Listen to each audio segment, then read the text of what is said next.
seguinte, que recebi vários vídeos já da lavagem das mãos, maravilhosos. Adorei, adorei. Mas não foi todo mundo que mandou ainda, hein, gente? Então, quem não mandou, o prazo é até hoje, tá bom? Mas a maioria, muito lindos os vídeos. Fiquei super satisfeita, super. E não esquece, gente, quando vocês mandarem o vídeo, de colocar o nome, tá? Quem que é, tá bom? Então, para eu poder já avaliar, já colocar aqui na planilha. Lidiane, nosso prazo era até hoje, mas se te atender até amanhã, eu abro essa exceção. Mas eu já recebi, fiquei super feliz, achei que foi super válida a atividade. Ó, gente, porque como esse período tá todo maluco, né, para todo mundo, eu vou deixar então até sábado, né? Tem gente com problema aí no celular, realmente esse, toda essa questão tecnológica, ela realmente tá difícil, né?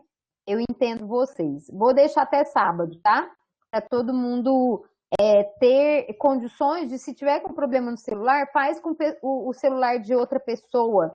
Por isso que eu peço para colocar o nome, porque às vezes o pessoal tá me mandando pelo telefone de outra pessoa, tá? Então até sábado vocês me mandem, combinado? Se vocês acharem que é melhor até domingo, porque às vezes sábado vocês vão encontrar com alguém que ajude vocês, eu vou deixar até domingo, tá? Vou registrar aqui no bate-papo, tá?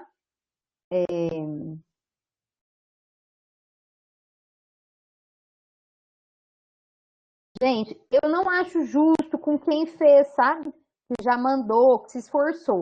Mas eu vou abrir essa exceção por conta de a gente estar tendo problema com os recursos tecnológicos, tá bom?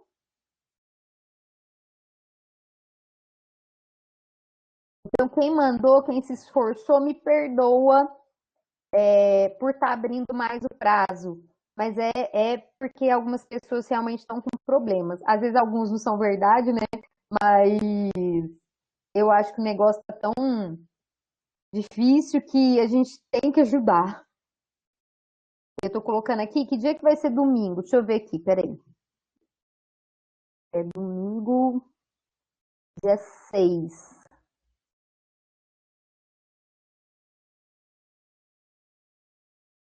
6/12. Gente, as outras tarefas não é para enviar ainda, tá? As outras tarefas, no dia de enviar, eu aviso vocês, porque eu já vou corrigindo e lançando na planilha. Então, por enquanto, as outras não, é só o vídeo, tá? Pode guardar aí as outras atividades por enquanto, tá bem?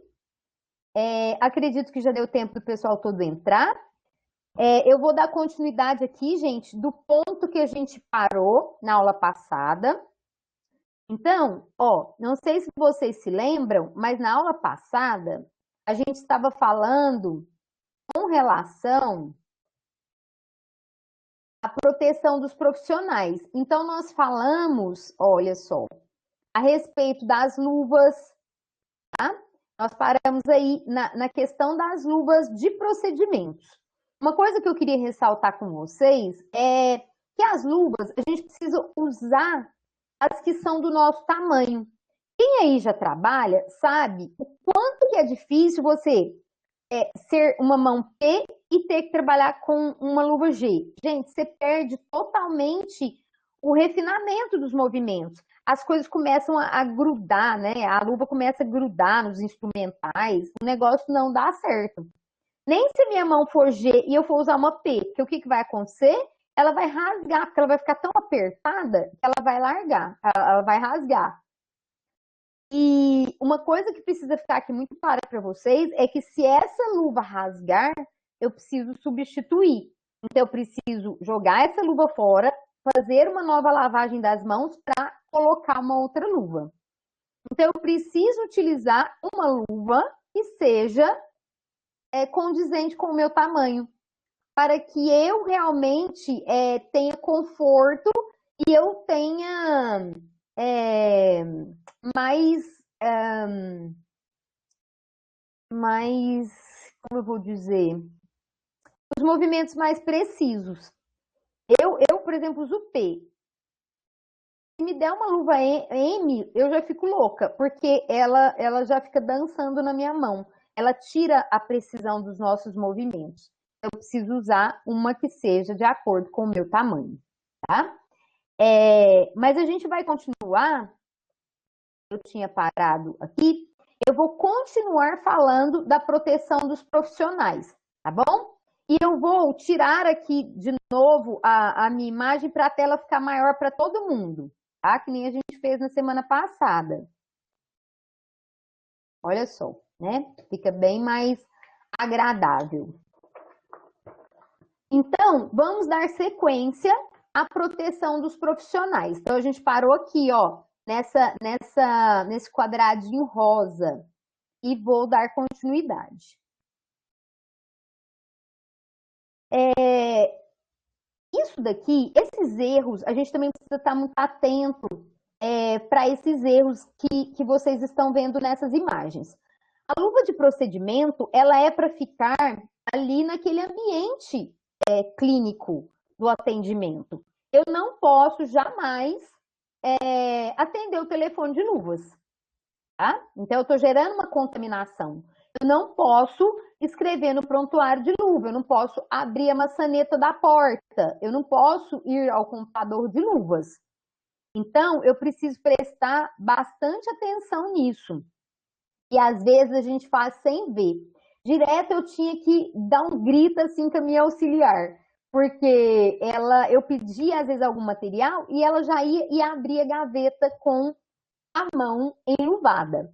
Então, o que eu tenho que fazer se eu estou no meio do procedimento e eu preciso pegar alguma coisa? Fazer uso das sobreluvas, que são aquelas luvas fininhas de plástico que a gente utiliza sobre as luvas. Elas são descartáveis e elas vão me possibilitar pegar alguma coisa, arrastar, às vezes, algum móvel. O objetivo dessa luva é evitar a contaminação da luva principal, tá? Gente, o som tá legal aí para vocês? Tá tudo bem? É tão difícil ficar sem ver o povo, né?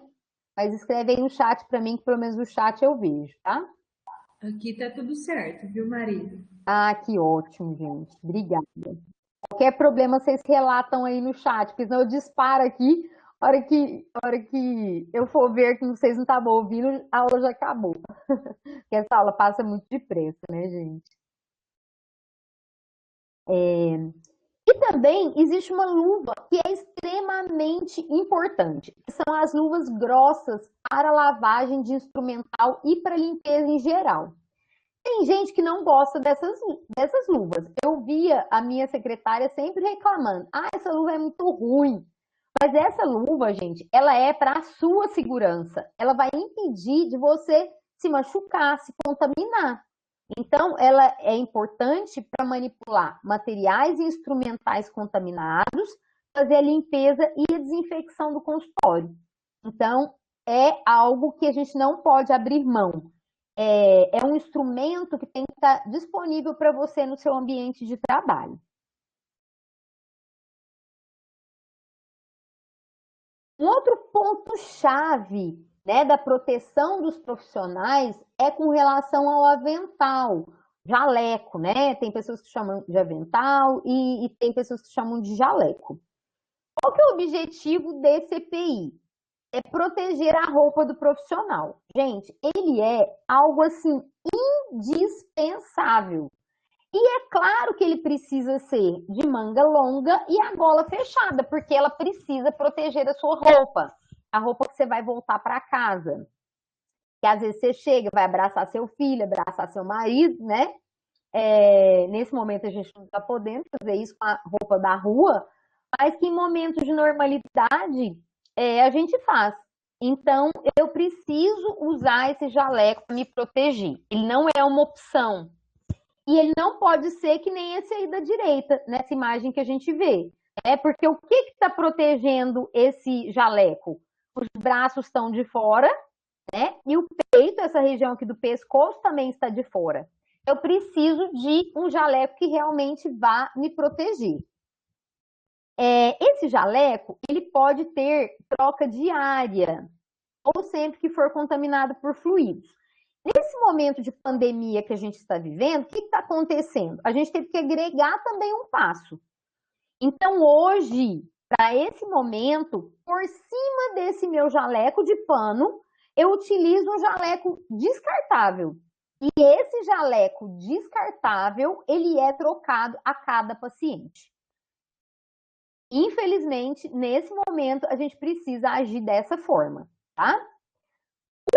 Aqui falando, né, do jaleco de pano, ele é de uso exclusivo de dentro do consultório. Vocês concordam que ele é algo contaminado? Então, eu não posso sair de jaleco para fora do consultório. Vou falar mais um pouquinho disso aqui. Aqui tem uma pergunta. Ó, posso usar jaleco de manga curta e quando for atender, colocar um capote descartável de manga longa por cima? Pode. Uhum. Pode sim. Mas é que é bem mais prático, né, Andreísa? A gente já atuar com esse jaleco de manga comprida. Mas se você faz dessa forma, você também está protegendo, tá? Porque você acha mais fresco assim?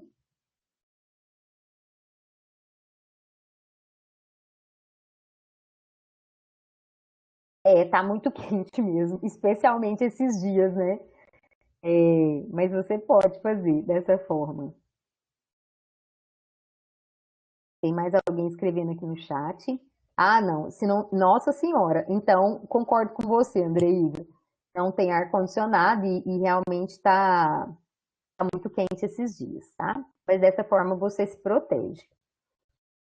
Bom, na odontopediatria, né, a gente tem pessoas aqui que atuam na odontopediatria, a gente tem um recurso que é muito importante, porque além de nos proteger, os jalecos coloridos, que são decorados, eles facilitam a nossa relação com as crianças. Então, vocês podem ver que a criancinha, ela vai ser anestesiada e ela está totalmente impressionada com o meu jaleco. É o jaleco do Mundo Bita. E as crianças gostam muito. Então, é um recurso que a gente utiliza junto ao condicionamento da criança e que também nos protege. Então, eu particularmente gosto muito, acho um recurso muito interessante, mas quem trabalha com adulto vai usar um jaleco liso, né? Vai combinar mais com a sua prática clínica. Tá? E uma coisa que, assim, eu acho que tem que bater sempre nessa tecla, porque a gente todo dia está vendo pessoas com jaleco nas ruas, né? Então, existe uma campanha, jaleco não está na moda, vista essa ideia. Acho que teve uma época que o povo gostava de sair de jaleco na rua, né? Para mostrar que era profissional da saúde e se sentia super valorizado de estar andando de jaleco na rua. Mas isso não é uma prática adequada, porque a gente sabe que essa vestimenta, ela está contaminada, ela é de trabalhar num ambiente contaminado. Então, como é que você vai num restaurante que nem essa pessoa que está aí na imagem de vocês da direita, lá servindo num buffet com jaleco, pelo amor de Deus, né? A pessoa, esse outro aí de cima, tá inclusive com um estetoscópio em cima do jaleco, tá passeando na rua. Então, aqui nessa campanha diz, né, que o avental é um meio de transmissão de doenças quando utilizado fora do local apropriado. Então, evite contaminar os alimentos e as pessoas à sua volta. Então, isso daqui é tipo chovendo molhado, né? Mas não custa a gente falar de novo, tá? E também existem os aventais cirúrgicos. Esses aventais, eles são estéreis. Por quê? Eles serão usados para procedimentos que são críticos, para cirurgias. Então, eu preciso de um avental estéril. Ele tem um comprimento, ele é maior, mais comprido, ele cobre os joelhos, né?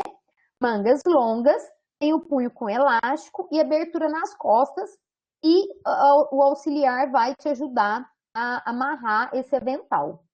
Então, esse jaleco estéreo, ou esse avental, ele é utilizado para ambientes cirúrgicos. A gente não tem condição de ficar usando isso para todo paciente, né? Custaria muito caro esse tipo de paramentação e seria desnecessário. Então, esse avental cirúrgico estéreo, ele fica restrito para os procedimentos cirúrgicos.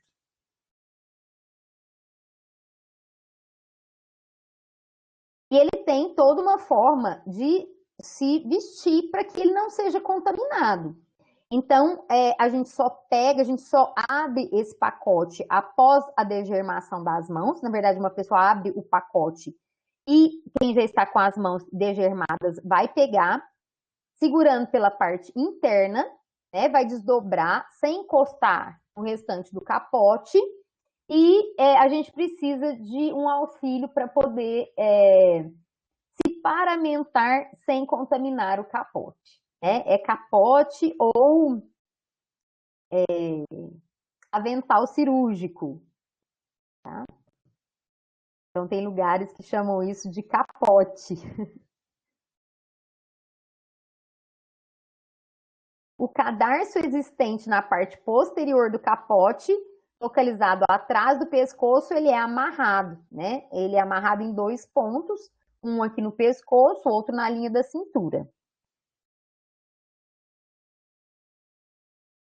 E depois que a pessoa coloca, gente, o capote, é que ela calça as luvas. Vocês estão vendo que as luvas, olha, elas vestem as mangas do capote, tá? Aqui nessa imagem, ó. Um outro item, né, que também ele é opcional para ambientes clínicos, mas ele é obrigatório para ambientes cirúrgicos, é o uso das sapatilhas ou do propé. Embora também, em função do momento que a gente está vivendo, isso aqui se tornou uma prática dos nossos consultórios. Né? Então, hoje em dia, o propé, ele está sendo uma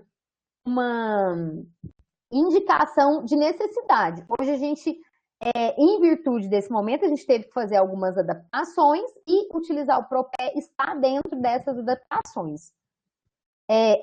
Esse propé, ele controla a transmissão de micro-organismos entre os diferentes ambientes. Né? Conta para mim aí na prática de vocês, se vocês estão utilizando o propé nos atendimentos.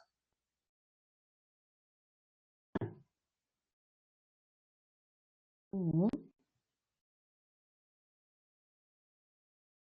Ana Rosa diz que sim, e a Ellen diz que sim, a Lidiane e a Andreisa disseram que não. Mas é uma recomendação, viu, gente? Ah, o SUS não tem? E cada paciente também, sim, sim, sim. Na clínica que eu estava, recentemente, o paciente, ele entrava na clínica, já tinha um banquinho na entrada para ele sentar e colocar o propé, tá? Então, a gente fez toda uma adaptação para seguir as normas vigentes. E essa é uma recomendação. Eu não sabia que no SUS não tinha. Deve ser realmente complicado, porque tem um fluxo grande de pessoas, né? Mas a gente vai trocando ideias sobre isso aí. Andreísa, você que trabalha no serviço público? Deixa eu ver quem falou. Né?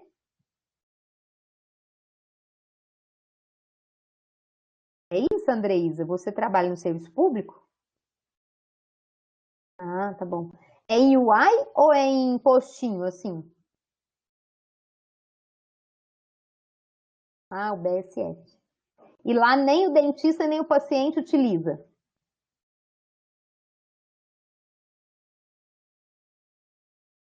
É. E assim, a gente é cobrado para fazer isso, sabe? Quem fiscaliza a gente é a vigilância sanitária, que é a mesma que devia fiscalizar lá na UBSF também. Mas tenta fazer o pedido. É uma recomendação, viu? É a Rosana que é a sua chefe lá?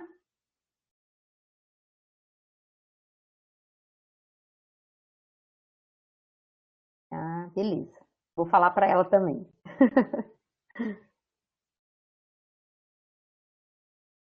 Um outro assunto, gente, que a gente precisa tratar aqui, né? Independente da gente usar o Propel ou não, né? Porque eu acredito que isso vai durar em função dessa pandemia.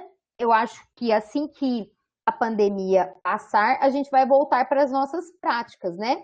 No dia a dia, e às vezes a gente não tem como manter alguns custos, né, que nos foram exigidos agora durante esse momento.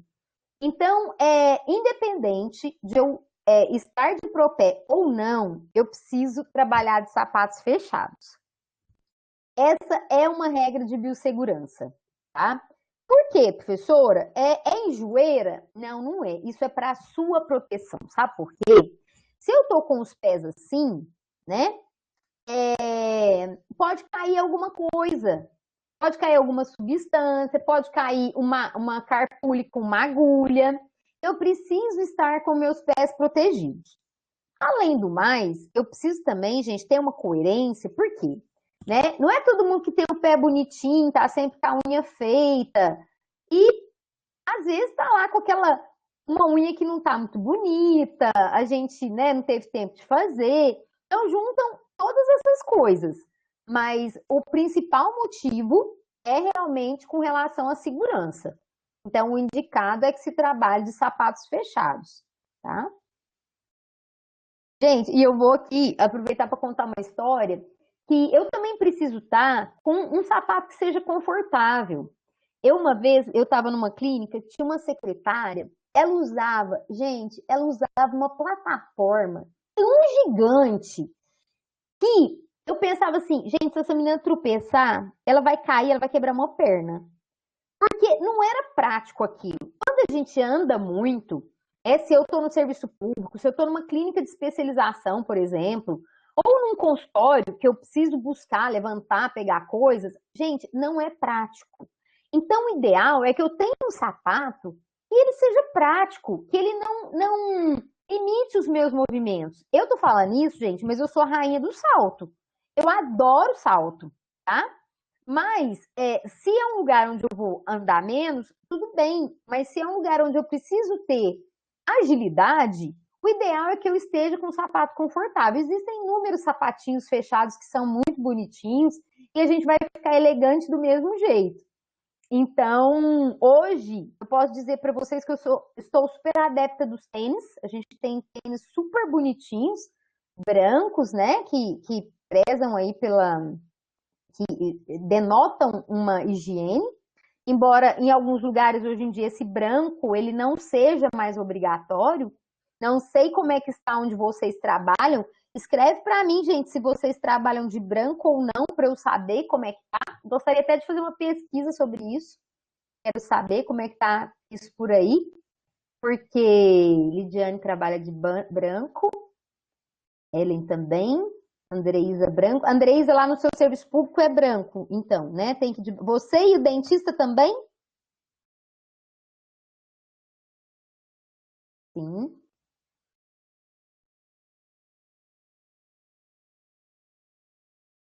Vamos ver. Cinza clarinho e sapato branco. Chique. Arrasou. Calça azul, jaleco branco, tênis branco. Ótimo.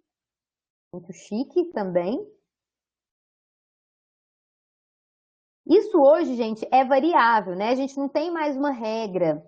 Quando eu me formei, era praticamente uma regra a gente trabalhar de roupa branca. Hoje, isso tem variado um pouco. Lá no seu consultório, ninguém te manda, você pode ir do jeito que você quiser. Eu sempre gostei muito da roupa branca, eu acho que passa uma condição de limpeza muito interessante. Mas a Andreísa diz que o jaleco pode ser colorido. Lá no serviço público, mas colorido assim, uma cor única ou pode ser de bichinho estampado? É, e eu realmente não sabia, entendi, como é que estava isso aí nos diferentes lugares em que vocês estavam trabalhando. Na clínica de vocês, porque vocês fazem clínica também, né, no curso. Eu não sei dizer, você sabe dizer, Ana Laura? Eles precisam usar branco? Tem. Eles elas irão precisar usar branco e sapato fechado. Ah, E tá. jaleco branco. E o sapato branco também. Sapato branco também. Ah, tá. Fechado.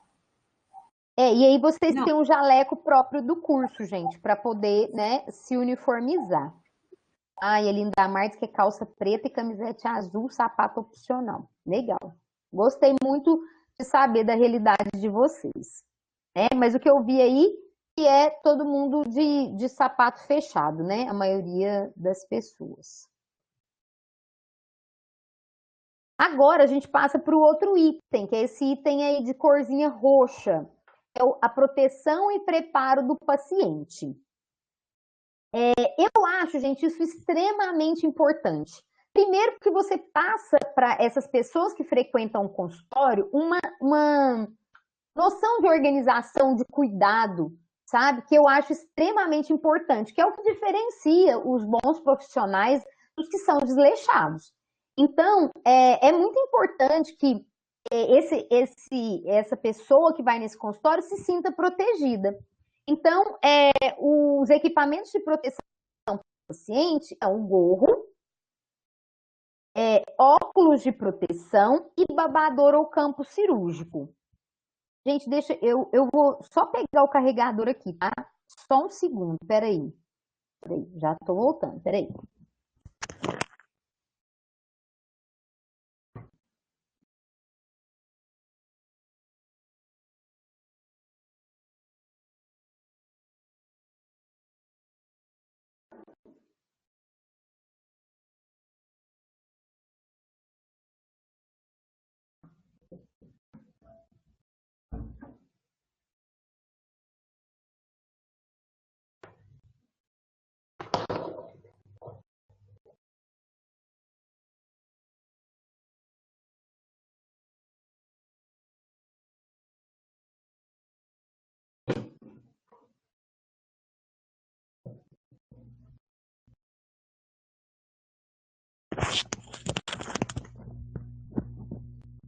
Pronto, gente, já tá aqui. Não sei por que a gente não deixa esse negócio carregando na tomada, né? Olha só, o gorro vai proteger os cabelos, né? A cabeça da pessoa.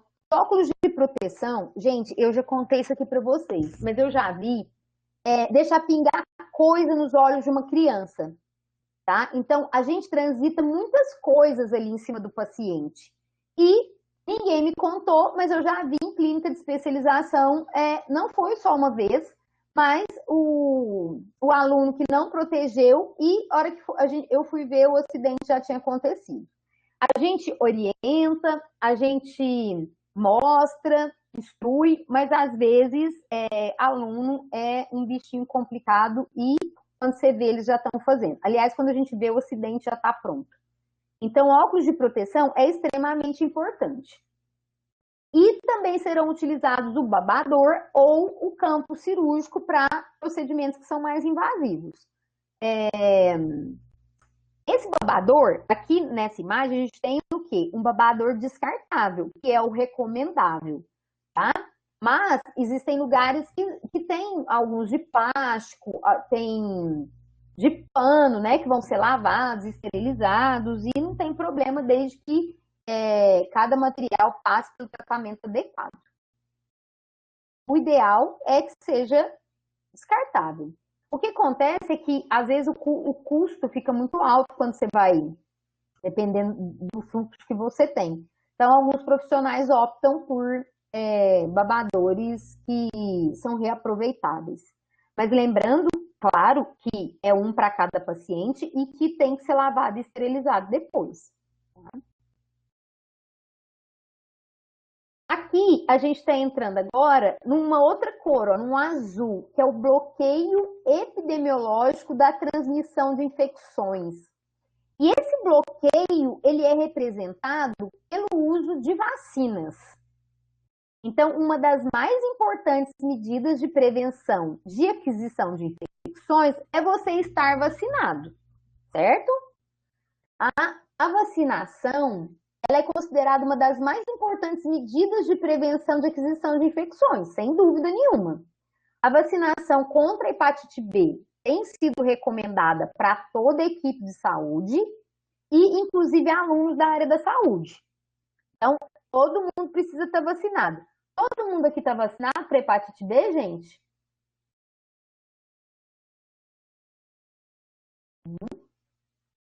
Pode escrever aí para mim. Essa vacina ela é aplicada. Ai, que bom, maravilhoso. Todo mundo. Ela é aplicada em 3 doses, né? Vocês sabem aí, porque vacinaram. Toma uma dose, depois de um mês toma outra dose e após 6 meses toma outra dose.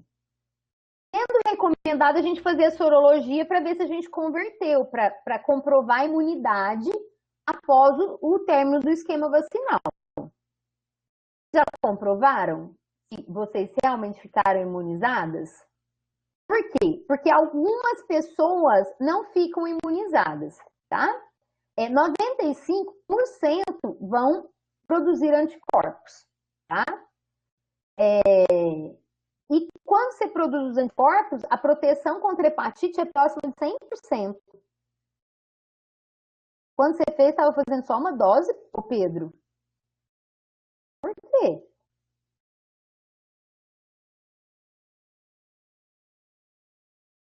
Eu acho que só com uma dose não funciona, não. Tem que ser o esquema de 3 doses. Mas corre atrás, viu? Que você precisa fazer o restante. Só fez uma, faltam 2. Ah, fez o exame e você converteu? Maravilhoso, arrasou, né? Com menos agulhadas, você ficou imunizado. Mas isso não é o frequente, tá? Gente, não se arrisquem. É necessário que o esquema seja feito da forma correta. E uma outra coisa interessante, olha só, a imunidade costuma durar pelo menos 10 anos, mas pode persistir por toda a vida e a gente pode acompanhar isso pelos exames de sangue, tá? Além da vacina da hepatite B, também são recomendadas e importantes a vacina contra o sarampo, rubéola, cachumba, tétano e a influenza, que é a gripe. Né? E é o ideal que a gente esteja vacinado com relação a essas doenças. O Ciene também tomou só uma dose e deu certo? Precisa checar, viu, gente? Eu tô falando isso, mas assim, vou abrir meu coração aqui para vocês, tá? Acho que vocês nem. O pior é que tá até gravando esse negócio, mas eu também tomei só uma dose. E o meu também deu certo. Mas não é o correto. Isso foi milagre que aconteceu na vida de nós 3 aí, viu? O meu, não, eu tomei as doses certas, mas ainda, quando eu fiz o exame para entrar, né, aqui na Ah, UFO, meu não, exame estava baixo, eu tive que tomar outra dose. olha bem, gente. Nós sortudos aqui tomamos uma e ficamos imunizados, e a Ana Laura tomou as 3 e não tinha convertido ainda. Por isso que é importante checar, monitorar isso, né? Muito interessante. E quem não tiver protegido, precisa ficar protegido, gente, porque são doenças sérias, né? E aqui a Andreisa falou algo importantíssimo, que daqui a pouco tempo a Covid vai entrar nesse rol, né? Gente, eu nem de agulha eu gosto, mas eu já estou aqui pronta para minha vacininha, esperando ela chegar até amanhã, se ela quiser já, né? Porque a gente precisa voltar ao normal. E eu acho que a gente só volta quando essa danada dessa vacina estiver no nosso bracinho. Então, ela com certeza vai fazer parte disso daí. Porque é quando eu acho que a gente vai ter sossego na vida. E olha que eu sempre corri um pouco dessas agulhadas. Mas eu já estou assim, ansiosa, seja ela da China, da Rússia, ou sei lá de onde que ela aparecer. E a primeira que aparecer, eu já estou lá. Então é assim a vida, né, gente?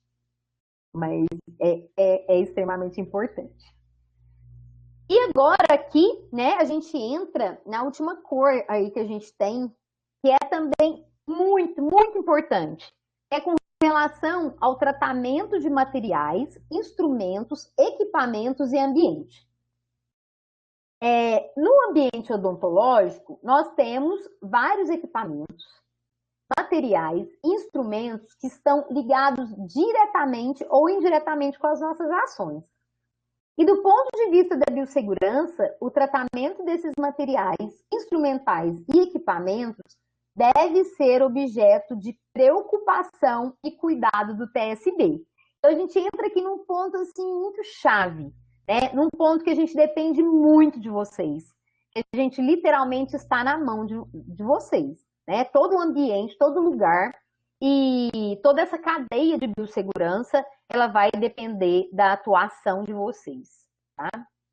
A Rayane diz que o slide não está aparecendo para ela, gente. Alguém mais? Aqui, pelo menos para mim, tá normal. Tenta sair e voltar, Rayane.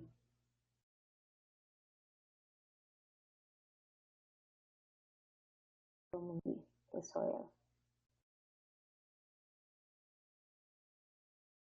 Tá normal, normal. Então, ela vai entrar e sair e aí vai ficar normal também.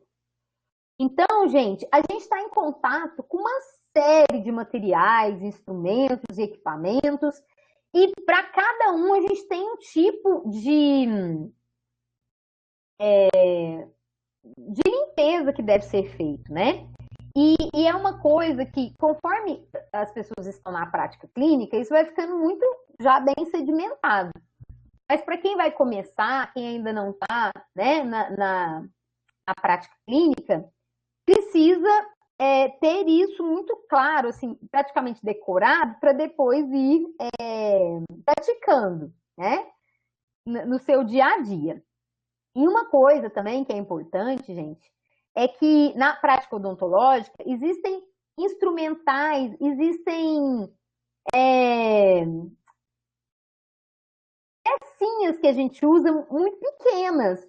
E, além de estarem limpas, a gente tem que ter muito cuidado para não sumir, para não quebrar.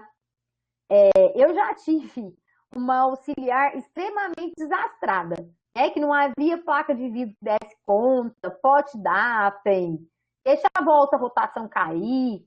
Então, a gente precisa ter cuidado, porque alguns instrumentos são muito caros e eles, por exemplo, uma alta rotação, quando ele cai, ele já precisa de reparo. Ele é sensível, né? Então, algumas vezes a gente precisa chamar o técnico, esse material, ele vai para lá, esse técnico leva uma semana, 15 dias para nos devolver, nem sempre a gente tem um material, um instrumental reserva, que esse também é um material muito caro. Então, não são todos os dentistas que têm 2 altas rotação. Eu fui ter depois de muitos anos de formada. Porque na época que eu me formei, era muito caro, muito mesmo.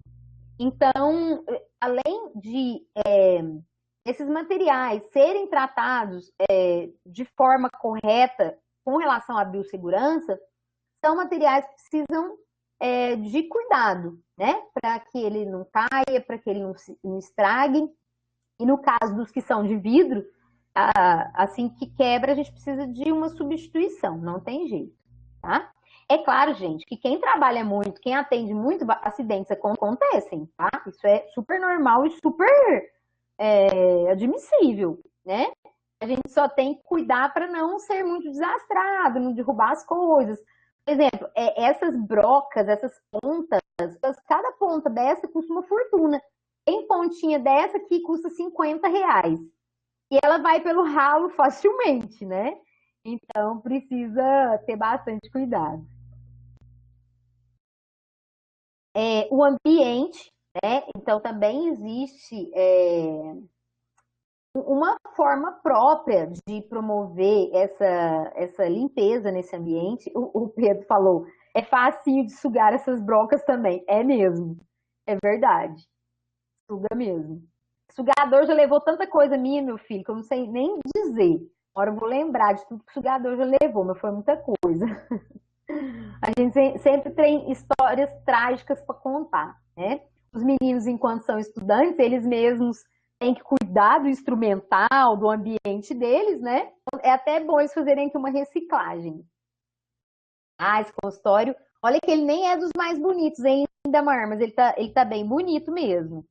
É muito bom, né? Um lugar claro, organizado, sem dúvidas. Eu desejo que vocês trabalhem em ambientes como esses, que realmente dá muito prazer de cuidar.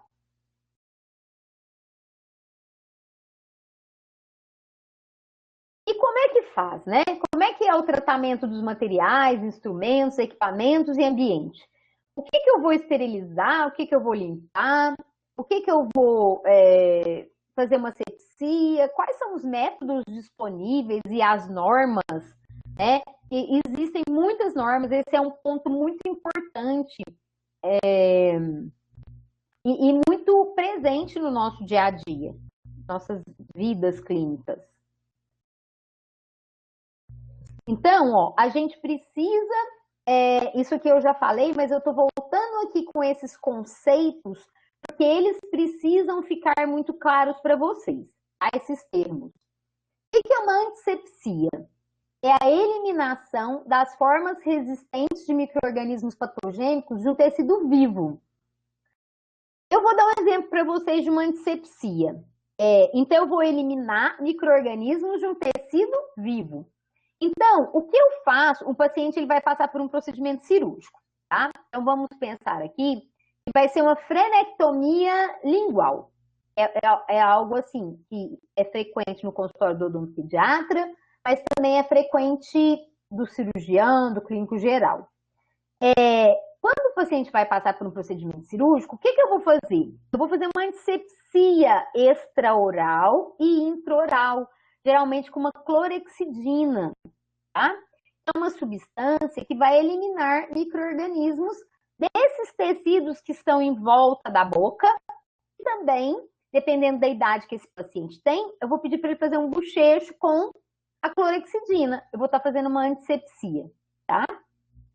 Quando o paciente é muito pequenininho, não sabe bochechar, é usada uma gase embebida na clorexidina que a gente vai passar dentro da boquinha. Agora, a asepsia é o conjunto de medidas adotadas para impedir que um determinado meio seja contaminado. São várias coisas que eu faço que são denominadas asepsia. São um conjunto de medidas que eu vou utilizar no ambiente, nos instrumentais, para que esse determinado meio seja contaminado, tá? A limpeza. Limpeza é remoção mecânica e ou química da sujidade, visando a remoção de resíduos orgânicos, realizada anteriormente à desinfecção e esterilização. O que é isso? Limpeza é, por exemplo, quando eu lavo o meu instrumental antes de esterilizar. Será que precisa? Gente, não tem jeito, por exemplo, eu usei uma espátula para manipular o cimento. Aquela espátula toda suja, ela não pode ir para esterilização, porque naqueles lugares onde tem cimento, embaixo não vai esterilizar. Então, eu preciso limpar. Um instrumento que está muito sujo de sangue, eu preciso limpar. Essa limpeza é feita lavando ou existem aquelas cubas ultrassônicas, também são utilizadas para remover a sujidade. Não é todo lugar que tem, mas é uma recomendação. Desinfecção é um processo físico-químico que elimina micro-organismos patogênicos de seres inanimados. O que é ser inanimado? Uma mesa, uma bancada. Só que esse meio, ele atinge os micro-organismos, mas ele não elimina esporos. Então, por exemplo, é uma desinfecção com álcool 70, né? Que é utilizada para uma bancada, por exemplo, tá? Dependendo se essa bancada é mais distante daquele ambiente clínico, eu posso utilizar tranquilamente. Esterilização é um processo físico-químico que elimina todos os micro-organismos, inclusive os esporos. A esterilização, que é indicada hoje, é feita na autoclave. Ou por meios químicos, existem algumas substâncias, algumas poucas substâncias, que eliminam todos os micro-organismos, inclusive os esporos. Mas o que a gente mais utiliza é a esterilização em autoclave. E a descontaminação é o método de eliminação parcial ou total de micro-organismos dos artigos e superfícies.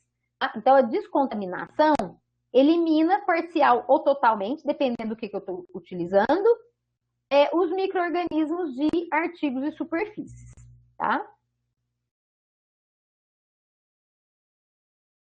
Para cada material ou cada artigo, eu vou ter um tipo de tratamento.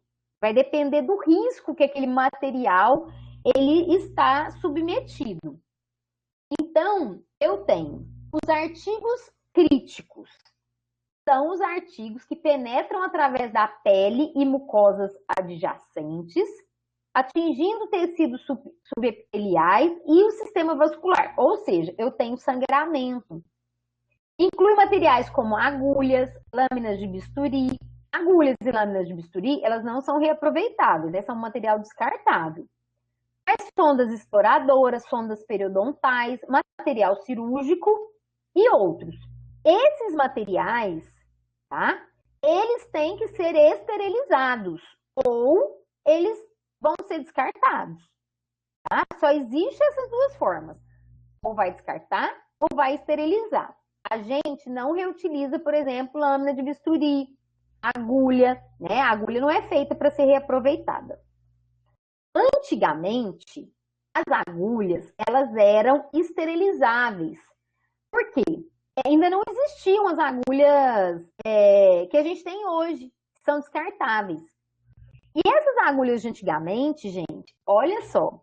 Por que a gente ouve, às vezes, os nossos avós falando que detesta dentista, que dentista é a pior coisa do mundo, que Deus me livre de ir ao dentista. Eu escutei muito meu avô falando isso. Meu avô, quando eu perdi ele tinha só alguns dentes na boca, ele não tinha o menor interesse. E meu sonho era fazer uma prótese para ele. Mas meu avô era extremamente traumatizado. Porque na época que ele ia ao dentista, os dentistas tinham essa agulha que ela era descartável. Que ela não era descartável. E essa agulha, gente, para ela durar, né, para ser usada em vários pacientes e ser esterilizada, ela era grossa, ela era calibrosa. E doía muito a anestesia de antigamente? Doía muito. Por quê? A agulha era grossa e as soluções anestésicas elas não eram tão potentes quanto as que a gente tem hoje. É por isso que a maioria das pessoas é muito traumatizada com dentistas, especialmente as mais velhas, né? Porque elas vieram de uma época que as coisas eram muito diferentes.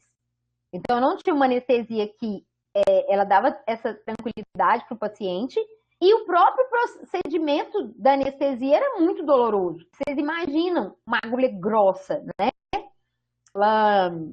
Ela penetrando no tecido. Então, ela traz um desconforto muito grande.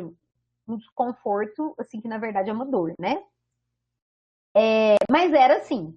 Agora, a gente tem agulhas que são descartáveis e elas são muito finas. E elas, dependendo de como que a técnica é realizada, o paciente nem percebe que está sendo anestesiado. Claro que depende da habilidade, né, do profissional, mas o próprio produto, que é a agulha descartável, ela facilita bastante, tá? Mas ela é descartável. Tá? E ela ser fina, né, também é perigoso, porque tem que ter bastante cuidado para que ela não frature. Né? Embora as que a gente tenha no mercado, as que eu tenho contato, elas são bem resistentes. Isso não é uma coisa que a gente escuta acontecer. Tá? Artigos semicríticos são aqueles que entram em contato com a pele não íntegra ou com mucosas íntegras, como aqueles instrumentos mais comuns, condensadores de amálgama, espátulas de inserção de resina, né? E esses materiais a gente pode utilizar desinfecção de alta atividade biocida ou esterilização. O que a gente prega como mais comum dentro de um consultório? Que seja esterilizado, tá? Mas poderia ser feita uma desinfecção de alto nível. Eu não vejo isso acontecer em nenhum lugar.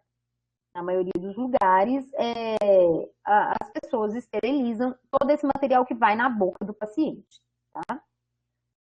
Artigos não críticos são aqueles que entram em contato apenas com a parte íntegra do paciente. Por exemplo, cadeira, refletores, piso, mobiliário, né? Às vezes nem entra em contato com o paciente. E se entra com a pele íntegra, é dele encostar a mão, a cadeira é dele ele deitar, né?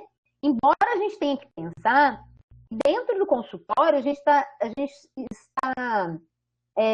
muito exposto aos aerossóis, que são aquelas pequenas partículas que são levantadas pela alta rotação, que são levantadas pelo jato de ar, né? Então, todas as superfícies elas têm que ser tratadas com bastante cuidado.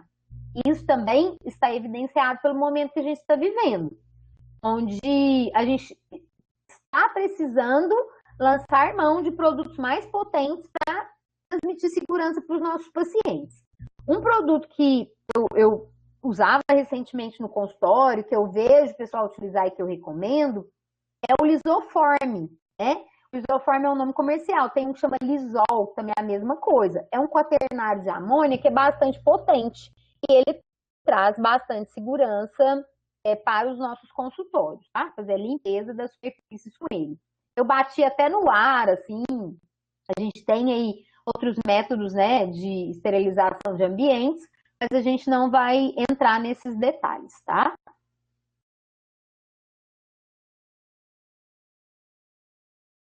Então, ó, áreas críticas. Agora a gente vai classificar a superfície segundo o risco, né? A gente já falou de instrumentos, né, instrumentais. Agora as áreas. Áreas críticas são aqueles locais que oferecem maior risco de transmissão de infecção, seja pela baixa resistência do paciente ou pelas atividades desenvolvidas. Então, tudo aquilo que está aqui ao redor, né, que faz parte desse atendimento. Cadeira, equipo, mesa auxiliar, seringa tríplice, mangueira do sugador. Gente, se a gente não estivesse falando de doença, né, que está aí gritando na nossa cabeça sem parar, é muito nojento um lugar que não é limpo adequadamente, né? Independente de você pegar doença ou não, você quer ir num ambiente que esteja muito limpo, especialmente um ambiente odontológico, um ambiente médico, tá? Então, isso é um pré-requisito básico. A monitora Isabela disse que usa lisoforme para lavar os capotes. Faz você muito bem. Lisoforme é excelente para isso também, né? Eu tenho mania, eu virei assim a louca do lisoforme. Eu coloco no enxágue, no último enxágue também das roupas da casa. Eu tenho de spray, eu tenho de líquido. Eu sou bem fã do lisoforme. Estou aqui fazendo um merchan. Lisoforme nem sabe que eu existo. Áreas semicríticas os locais de menor risco de transmissão de infecção. Por exemplo, um aparelho de raio-x, que ele não entra dentro da boca do paciente, né? Os interruptores, o refletor, né? Eles são áreas de menor risco.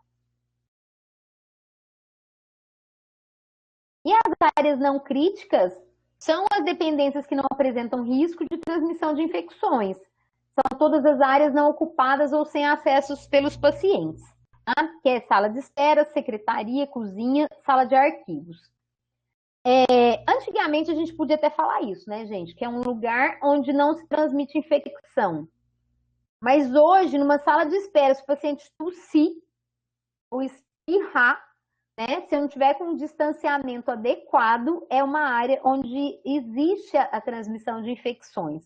Mas isso é uma realidade do momento, né? Do que está acontecendo agora. Então, hoje, a gente tem um risco aumentado para lugares onde a gente tinha uma preocupação menor. Hoje, a gente tem que tratar todos os ambientes com muito cuidado.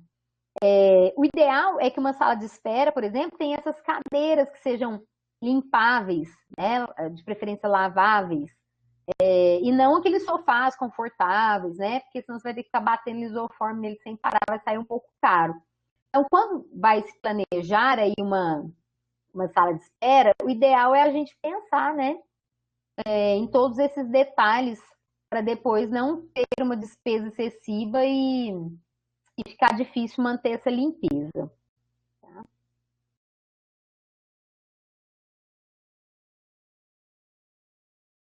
Então, né, como é que eu vou tratar esses materiais, esses instrumentos, esses equipamentos, o ambiente, como que eu vou limpar?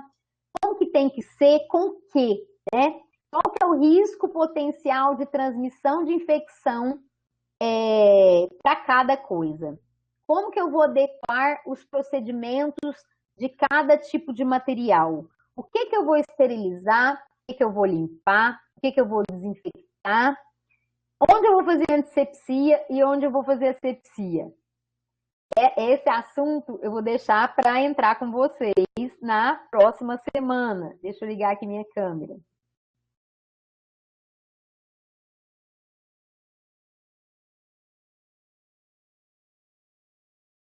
Para que o assunto ele não fique nada, tá?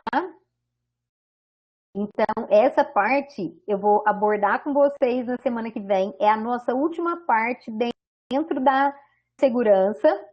E, e esse assunto eu vou abordar então com vocês na semana que vem, tá bom?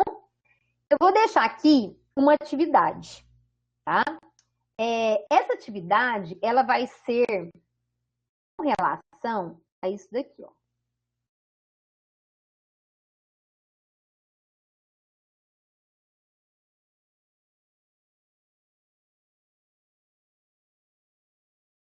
Gente, lembrando que essas atividades, sem ser um vídeo, ela ainda não é para me mandar, tá? Essa atividade, ela vai ser com base nos pilares da biossegurança na odontologia, tá certo? O que eu vou querer de vocês? Eu vou querer que vocês façam um mapa mental com base nesses 6 pilares. Professor, o que é um mapa mental? Eu nunca fiz um mapa mental. Vou mostrar para vocês aqui alguns exemplos de mapa mental. Então, eu vou aqui projetar outra apresentação, tá bom? Vou procurar aqui.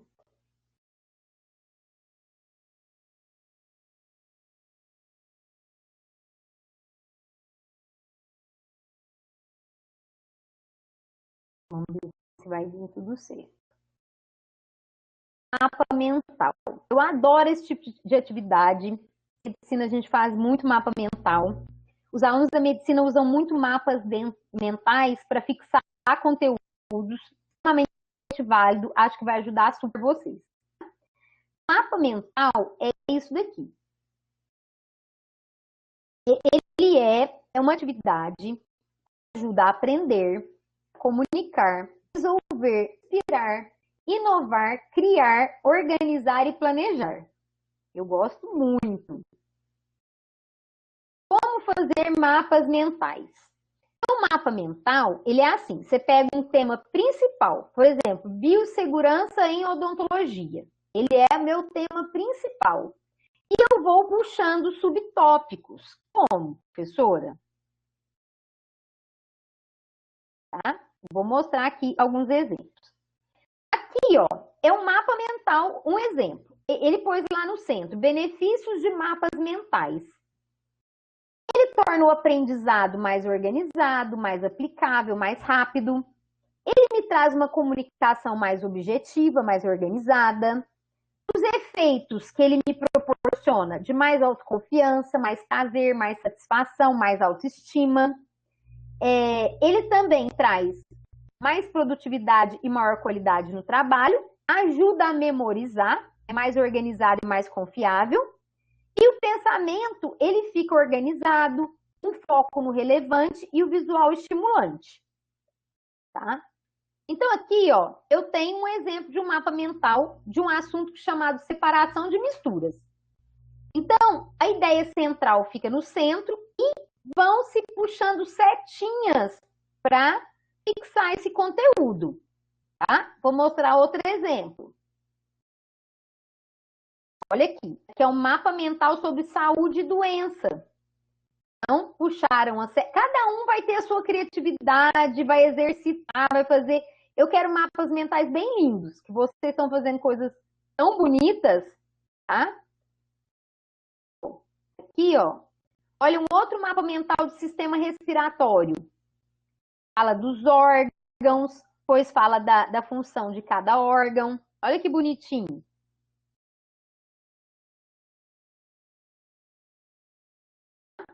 Então, eu quero que vocês façam sobre biossegurança em odontologia e vocês vão usar a criatividade de vocês, tá? Essa atividade vai ficar com vocês. Se alguém tiver alguma dúvida, me escreve no privado e a gente vai falando.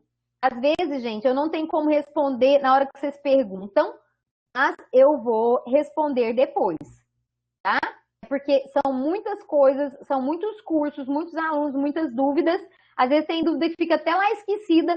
Lá atrás, às vezes o aluno me cobra, professora, você não me deu a resposta, tá bom? Mas me cobra a resposta e eu dou a resposta, tá? Posso colocar de novo no slide dos 6 pilares?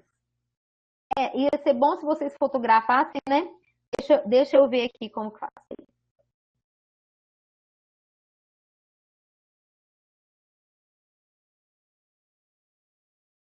Super fácil. Já tô dominando essa plataforma café. Nós estamos ficando amigos. Isso, beleza. Pode tirar, print e mandar no grupo.